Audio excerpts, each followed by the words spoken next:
to be here for us to update a nation that really wants to find out what's going on and the response that's taking place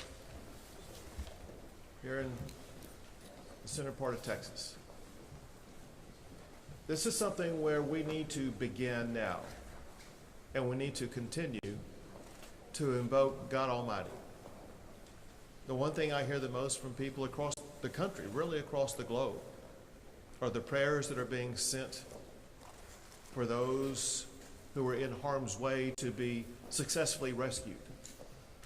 Those who are giving thanksgiving to God right now because their family member has been located.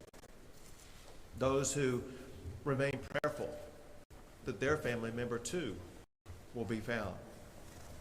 This is a time when we as a state, we as a community, need God more than ever. Kids off at camp, joyfully excited about the upcoming day to celebrate the 4th of July. Campers alongside the river, doing the same thing and enjoying one of the beautiful spots in the state of Texas. Asleep probably just a few hours from waking up. People that I know of who were not in harm's way, but went into harm's way to try to save the lives of others, but who lost their life. So many people have been swept up into an extraordinary catastrophe. It needs God, but it also needs a robust response by the state and local governments and by people who live in these communities impacted by this. We had a meeting with officials at the state and local level, and there is extraordinary collaboration to make sure that we are going to address everybody's concern as quickly as we possibly can. At the state level, we have Texas Task Force 1 and Texas Task Force 2. There are some of the best experts in the world at search and rescue missions. And know this, we remain in a search and rescue posture right now. So it's been going on over the course of the day. You're going to hear stories here momentarily about exactly what has been achieved through those search and rescue missions. They will continue in the darkness of night. They will be taking place when the sun rises in the morning. They will be nonstop, seeking to find everybody who is unaccounted for. The Texas National Guard has been a part of that process. And you'll hear the general in charge of that speak here soon, as well as the Texas Department of Public Safety and their operations. We also have game wardens from the Texas Parks and Wildlife that are involved in this process, as well as the Texas Division of Emergency Management. I have assured all of the local officials here that whatever they need, whether it be personnel, whether it be equipment, whether it be search and rescue operations, whether it be supporting them in their endeavors, whatever these communities need, the state of Texas is going to step up and provide it. But we know that what is needed and wanted the most is all the families out there who are waiting for information about their child or their loved one. And as you will hear, we are working on strategies to deliver on that information that families are craving. We want to make sure we get information to families as quickly as we possibly can. But most importantly, we will stop at nothing to ensure that every asset and person and plane and whatever is needed is going to be involved in the process of rescuing every last person and ensure everybody involved in this is going to be fully accounted for. As a part of this, I'm signing a disaster declaration. Definitely one that includes this area, but includes more than this. And this is the proclamation here that I'll sign, but I want to tell you in here, I'm declaring a state-based disaster for those in the following counties: Bandera, Coke, Comal, Concho, Gillespie, Kendall, Kerr, Kimball, Llano, Mason, McCullough, Menard, Reeves, San Saba, and Tom Green counties.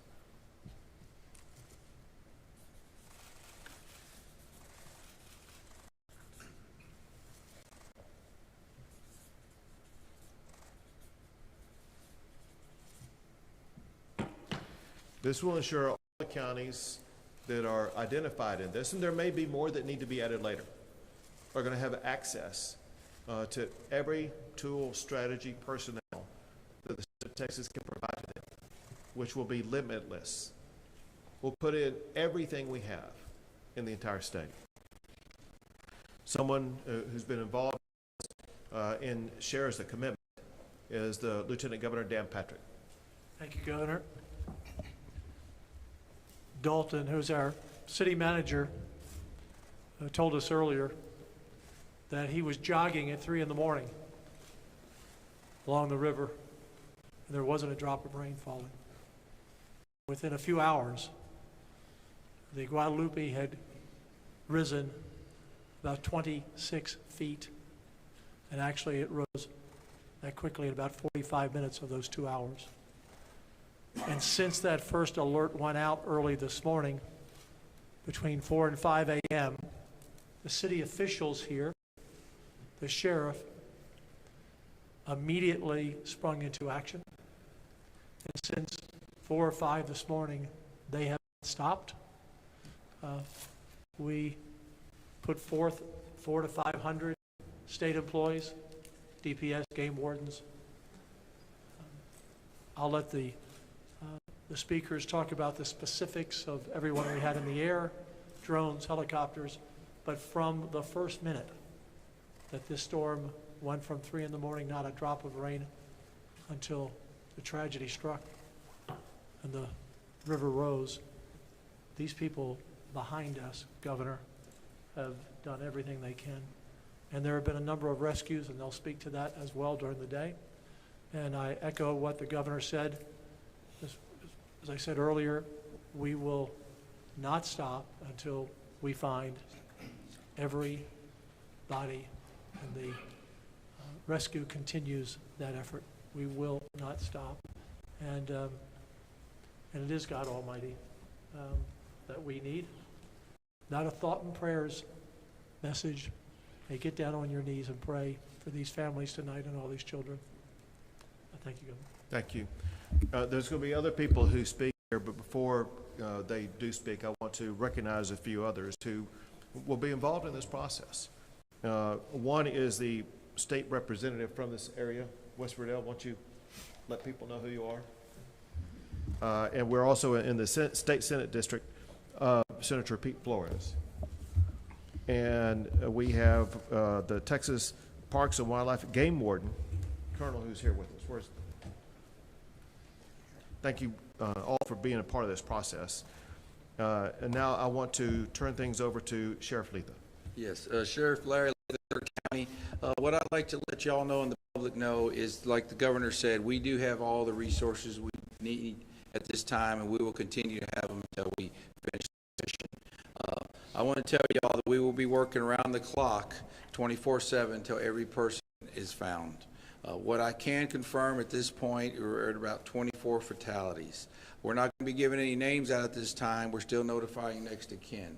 Also, I've been notified one fatality has been found in Kendall County. I cannot say it's related to this incident at this time, but we'll let y'all know when we find out more information. I asked the media to be real patient with us during this time. We've got a lot of things going on. Y'all see what? There's a lot of people here. We have a lot of resources. We just need more time, and we're looking really forward. We'll be working 24/7 overnight into tomorrow through the next several days in this mission. We will get you information as we get it. We will get it to you. We'll continue to have briefings. We'll continue to keep updated at this time. At this time, I'll turn it over to Mayor Herring. I'm Joe Herring, Jr. I'm mayor of the city of Kerrville. My job today is to tell people thank you. People from across the state have come to help. City, county, state, all working together, all working for the same goal. I want to say thank you to the dedicated men and women of the first responders. You are our heroes today. We will not stop. We will rescue those in peril, and we will find those who are missing. But I'd also ask, please pray for our community. This is a hard day, and there will be hard days to come. Pray for us. We covet your prayers. Thank you. The task of the Texas Department of Public Safety is to serve and to protect our state, as well as to keep people safe. I want the Director, Colonel Freeman Martin from the Texas Department of Public Safety to explain to you all the details about the links that DPS has gone through over just less than the past 24 hours, which has been very helpful in what you guys helped accomplish. This was a catastrophic event. It was a mass casualty event. And I want to get up here and brag about, the successes when there's life lost and kids that are still missing. But I can tell you every asset, every resources that the Department of Public Safety has is being used here today.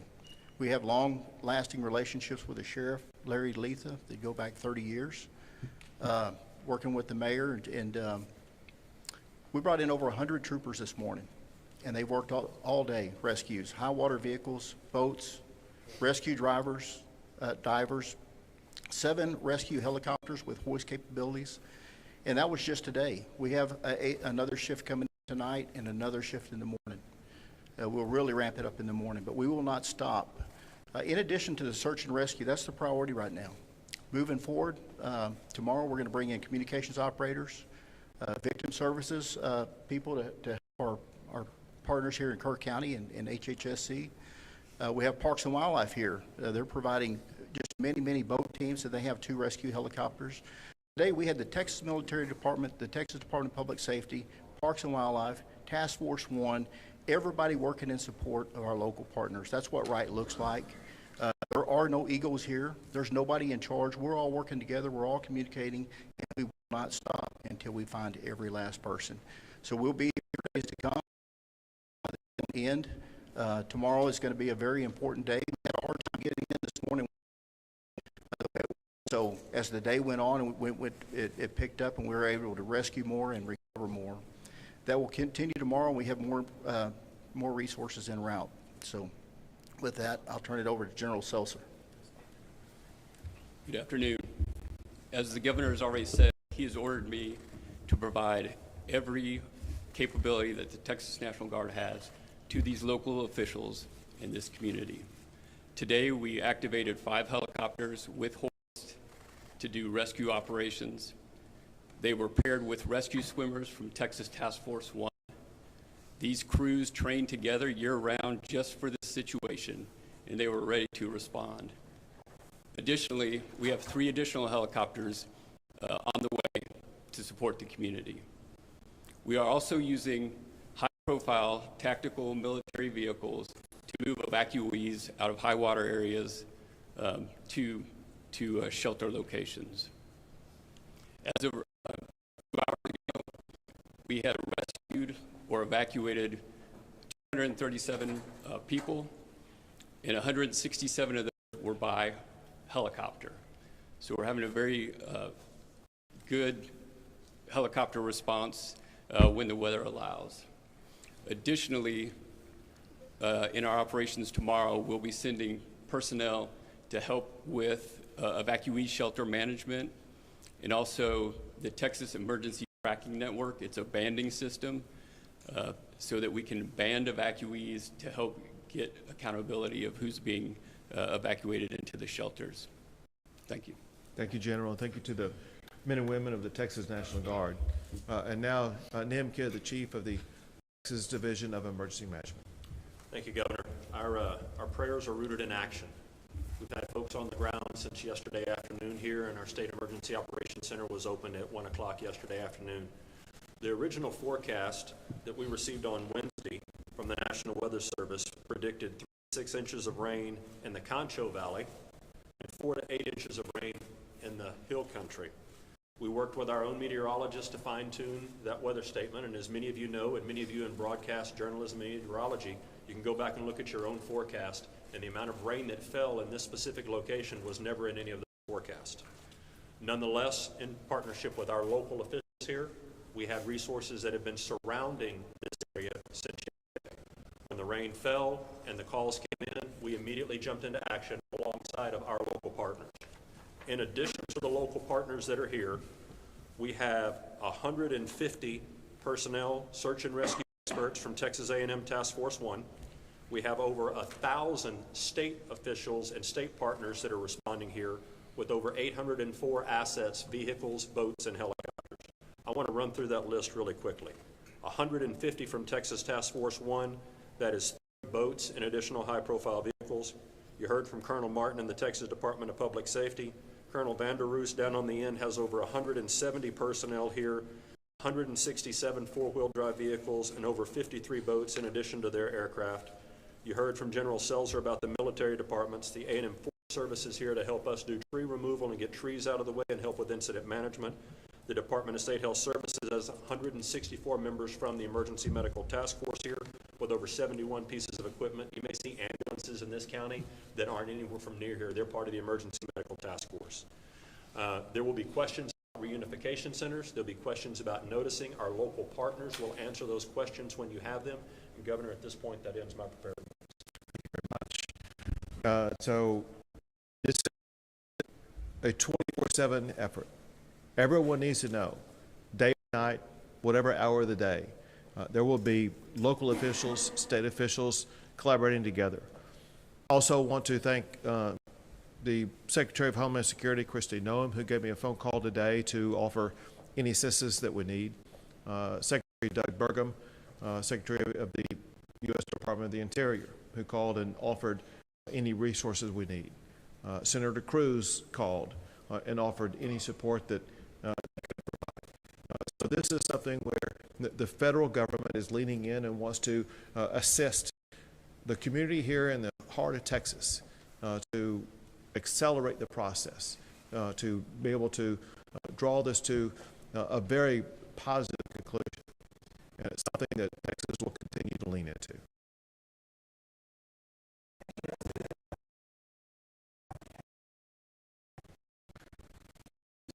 No, we don't have an estimate. The problem was, there's a holiday weekend here, we have a lot of campers here, and we do not know that number at this time. What about the 23 missing from Camp Bay State?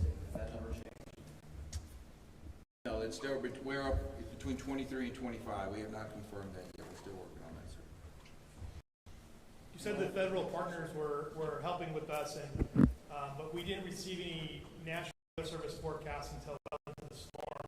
Can you give us any insight into why there wasn't any updates from the National Weather Service about the flooding? I'm going to give you a good example.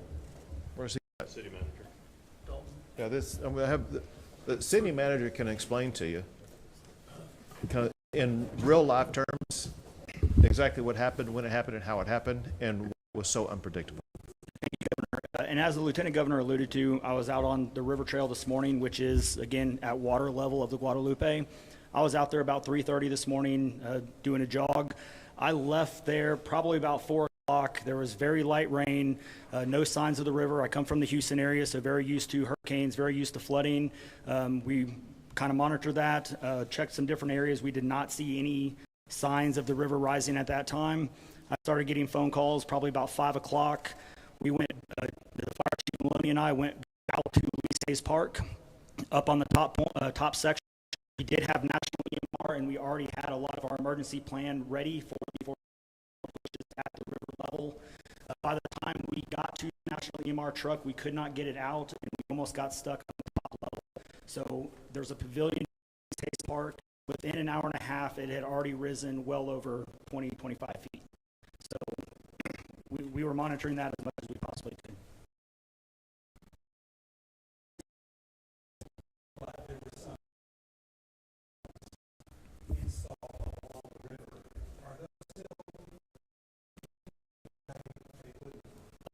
times in New Year, typically further downstream. But when you look at the headwaters, we are at the there's a north and a south fork. And so we'll say since 1987, under normal conditions, you'll hit water in one of those areas, and those converge into Guadalupe, which comes through the city of Kerrville. This rain event sat on top of that and dumped more rain than what was forecasted on both of those forks. When we got the report, it was about 7 feet or so on the South Fork, and within a matter of minutes, it was up to 29 feet, and all of that converged at the Guadalupe, and that's where we saw those very quick rise in flood. So there's not alarms everywhere on the river. No, sir. Sheriff, you said there were 23 deaths, 24? 24. 24. That's just this county. That's just this county, in the county. Do we know the total? That's all you said, there may be one more?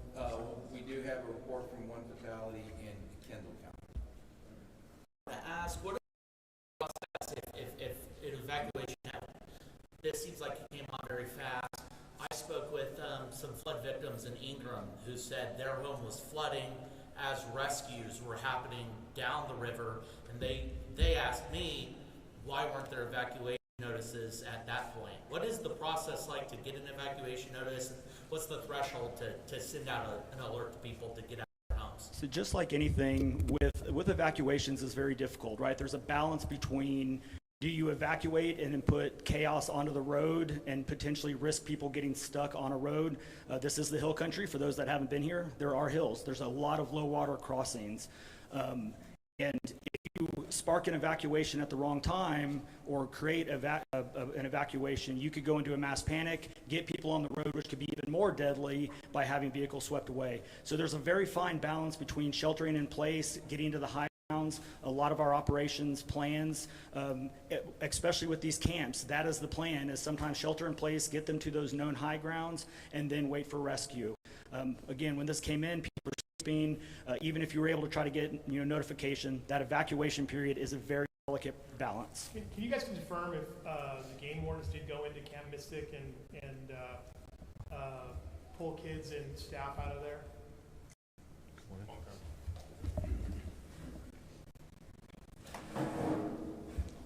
Yes, so starting early this morning, we had about 107 game wardens along with our aviation group trying to make access into the camp. Shortly after midday, we breached over into the camp and were able to start removing children from the camp from there. Is Camp Mystic the only camp that's under this sort of duress? I mean, I've gotten reports of other camps that seem to be evacuated okay. Or is that the only one that we're really working on right now? Yes, that's the only one is Camp Mystic. All the other camps we've accounted for. River Inn, which is just, west of that, Larry? Yeah, I have no reports of any problems there at River Inn. It's just Camp Mystic at this time.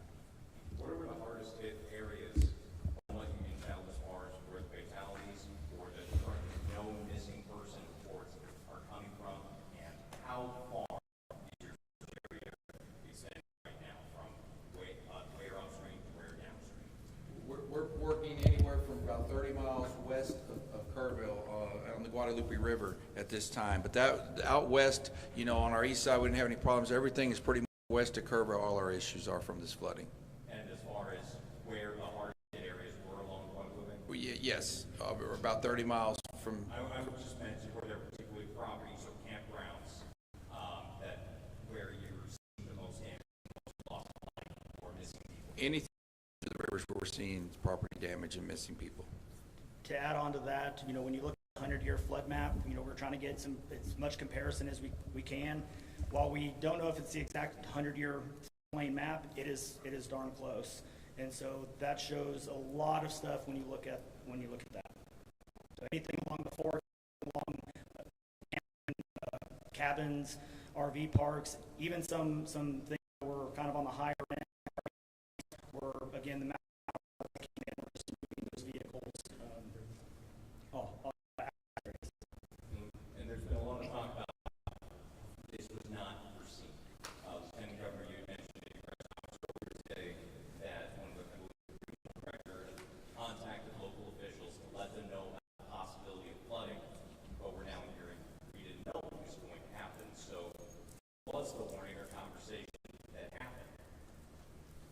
Is Jay Hall? Yeah, Governor, I'll take that. So the State Emergency Operations Center started having daily briefings yesterday on the potential for flood for all of this part of Texas, from here out, Angelo and Abilene and further out. We have been in contact with locals, and at some point in time in the future, we're happy to share those emails and contact information of what we had shared. But listen, everybody got the forecast from the National Weather Service, right? You all got it. You're all in media. You got that forecast. It did not predict the amount of rain that we saw. And what was the severity that you were warning about at that time? Well, using, yes, sir. What were you warning like happened in terms of flooding? So using the National Weather Service data, which we're all looking at, they were warning 3 to 6 inches of rain. However, some of those models showed numbers that were higher than that, which caused us to activate additional resources and have them in the area just in case. And those were put immediately into use as soon as the 911 call started coming in. They were already here. What kind of resources were they? Was it swift fast boats or what was? Yes, sir. Great question. It was Texas A&M Task Force 1 Swiftwater rescue teams, as well as military high-profile vehicles, and the aircrafts were boat teams surrounding area. As the general said,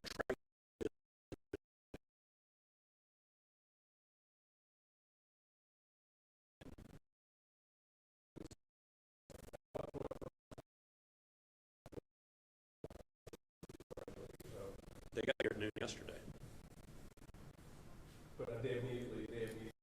Yes, sir. Started testing. Okay. Yes, sir. To the point where one of the response vehicles got wiped. That's how fast they got caught.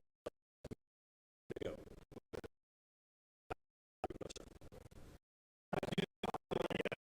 The nature of the camp all over some of the Austin.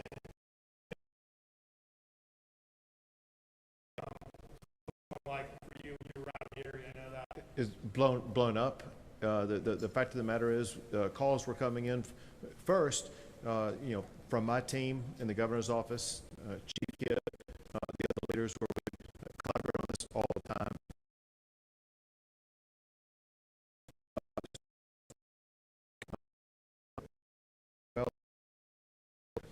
That we've been coming to for close to 20 years, and we know the camp and the camp down here quite well, and we have a lot of friends. So, they were a little bit great here.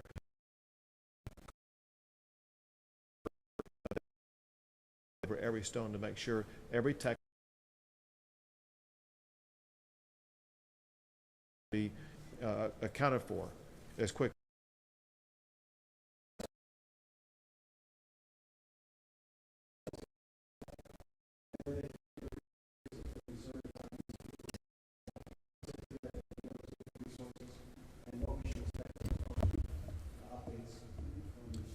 Hey, can you rephrase that question for me? I want to make sure I understand it. And a sense of a timeline of what the general public and fresh should be able to expect going forward, what your priorities are, and then specifically